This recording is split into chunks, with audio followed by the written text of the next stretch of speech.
আত্মীয় স্বজনদের নিজের সমর্থন যদি থাকে যতটা পারা যায় তাদের কর্তব্য করা কিন্তু উচিত। কেন বললাম কথাটা অবশ্যই সঙ্গে থাকো বলবো, আর পুরো ব্লগটা দেখতে থাকো আর সঙ্গে থাকো। আশা করি তোমাদের ব্লগটা ভালো লাগবে। Hello viewers, welcome back to my channel Rahenaz ব্লগের আরও একটা নতুন ব্লগে সবাইকে স্বাগত। কেমন আছো সবাই? আশা করছি ভালো আছো। আমরাও তোমাদের দয়ায় অনেক অনেক ভালো আছি। তো আজকে সকাল থেকে ক্যামেরাটা অন করিনি, কারণ এখন বাজে কিন্তু 12:30, প্রায় 1টা বাজে। তো আগের দিন তো নেমন্তন্ন ছিল, আমার শাশুড়িরা এসেছিলো, তো তরমুজ নিয়ে এসেছিলো অনেক বড় একটা, তো আমি কেটে নিয়েছি এখন। তো এর পাশে দুধটা গরম করেছি, আর কালকে যে তরকারিগুলো ছিল সকালবেলা সব গরম করে নিয়েছি। এইটা হচ্ছে বিফ গরম করে নিয়েছি, নারকেল দিয়ে যে চিংড়ি মাছের মালাইকারি করেছিলাম সেটাও গরম করে রেখেছি, নইলে এত গরম পড়ছে খারাপ হয়ে যাবে। আর এখানে অনেক বড় তরমুজ, এত বড় খাওয়া যাবে না, কারণ মেয়ের শরীর খারাপ, তোমাদের ভাইয়ারও শরীর খারাপ, জ্বর ঠান্ডা লেগেছে। তো ভাবছি যে এটা আমাদের ঘর মালিকদের একটু দিয়ে আসবো, কারণ ওরা দুটো মানুষ, আর আমাদের টুকটাক যদি কিছু বেশি থাকে আমি না ওদেরকে দিই। এরাও খুব ভালো। আর আগের দিন আমাদের যে নিয়ে এসেছিলো হচ্ছে 7 আপ, তারপরে আমার শাশুড়ি নিয়ে এসেছিলো ওই যে জুস, তো সেইগুলো এখন ওদের ফ্রিজে রাখবো, তাই নিয়ে এসেছি। আর এইদিকে দেখো তোমাদের ভাইয়ার তো ঠান্ডা লেগেছে, জ্বর, আমি গোসল করে বাইরেও বার হয়ে গেছি, আর এর ভিতরে অনেক কিছু কাজ করেছি, আর এখন একটু গ্লুকন-ডি পানি করে খেয়ে নিচ্ছি। তো ওর তো জ্বর ঠান্ডা লেগেছে, তো আগের দিনে রাতের ভাতও ছিল, সেই ঠান্ডা ভাত আমি খাবো, আর মেয়ের জন্য ওর জন্য অল্প করে দুটো ভাত করে নিচ্ছি। তো ওয়েদার আজকে ভালো, এখন প্রচুর মানে ওয়েদার প্রতিদিনই ভালো যাচ্ছে। আমাদের এদিকে একদম বৃষ্টি হচ্ছে না, বিশাল রোদ, সাথে অল্প অল্প হাওয়া আছে, কিন্তু গরম হাওয়া। এই যে দেখো তরমুজটা আমি কেটে নিয়েছি, আর ওদের যেটুকুনি দিয়ে আসার একটু দিয়েছি।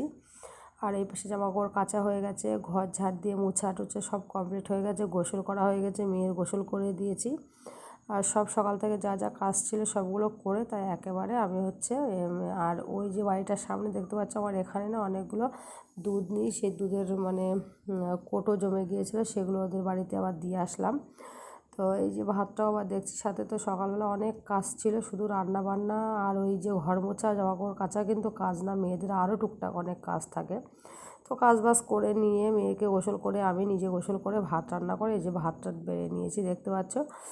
তো এই যে সেই চিংড়ি মাছের মালাইকারিটা আর যে মাংস, আর এখন বিকালবেলা আমি এখন গুছিয়ে বার হয়ে গেছি, আর তোমাদের ভাইয়া এই সময়টাই বলছে ভিডিওর চক্করে দেখবে আর বাস পাবে না।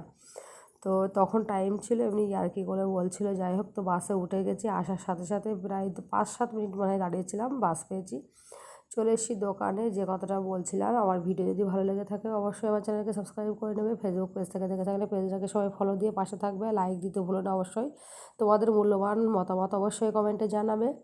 তো যে কথাটা বলছিলাম যে আত্মীয় স্বজনদের নিজের যদি সামর্থ্য থাকে যতটা পারা যায় তাদের কর্তব্য করা কিন্তু উচিত।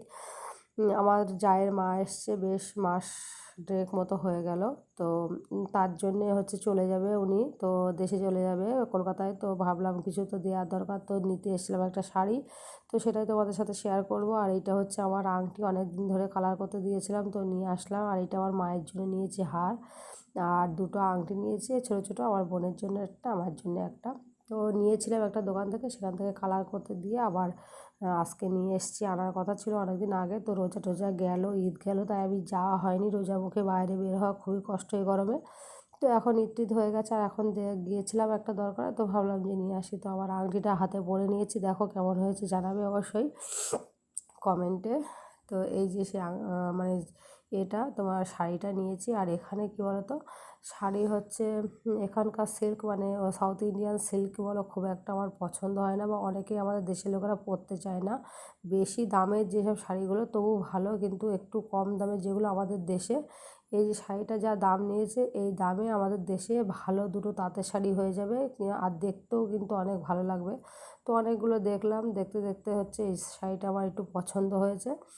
তো সুতির, তো মানে দেখতে পাচ্ছ তাঁতের মতনই, তাঁতের ভিতরে তো এরকম ডিজাইনটা করা, আমি পুরোটা খুলে দেখাচ্ছি না। আর ভিতরের খোলটা কী বলো তো, প্লেন, আর ওপরে আঁচলটা এই যে একটু গুটি দেওয়া রয়েছে, আর দুই সাইডে পাড়ে একটু মানে ছাপের মানে হয় ফুল দেয়া, ফুল ডিজাইন করা, তো আমার কাছে ভালো লেগেছে এই। আর সন্ধ্যাবেলায় যে বাড়ি এসে হচ্ছে এখন গরমে ওদের ফ্রিজ থেকে নিয়ে এসেছিলাম জুস, সেটা মেয়ে আর আমি একটু খেয়েছি অল্প করে।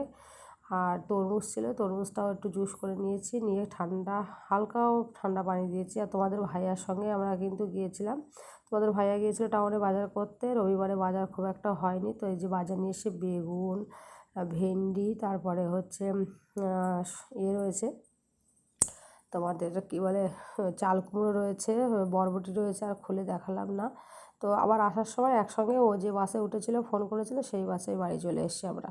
তো রাতে তো ভাত রান্না করতে হবে, দুপুরে অল্প কটা করেছিলাম আর ঠান্ডা ভাত খেয়েছিলাম আমি, তো এখন অল্প করে আবার ভাত রান্না করে নেবো। আর এইটা হচ্ছে 7 আপ ছিল খানিকটা, তো তোমাদের হচ্ছে ভাইয়ার সাথে একজন এসছে, তার ওই ঠান্ডা 7 আপ, তো ভাবছি যে 1 গ্লাস তাকে দিই, আসলো যখন হেঁটে গরমে। তো ঠান্ডা লেগেছে, আর আমারও না খুব একটা ঠান্ডা পানি মানি খেতে আমি খুব একটা মানে ভালোবাসলেও আমার ঠান্ডার একটু ধাত আছে, আমি না ভয় পাই খুব। তো এখন রাত বাজে 10টা মতো, তো মেয়ের কাণ্ড কারখানা দেখো, সারা ঘরে সব কাপড় মানে কাগজ কেটে সারা ঘরে করেছে। এইসব জ্বালাতন সহ্য করতে হচ্ছে এখন, কারণ স্কুল প্রাইভেট বন্ধ, খুবই জ্বালাতন করছে এখন, কিছু করারও নেই, খেলার সঙ্গীও নেই ওর। তো আজকের ব্লগটা এই পর্যন্ত, দেখা হবে নতুন কোনো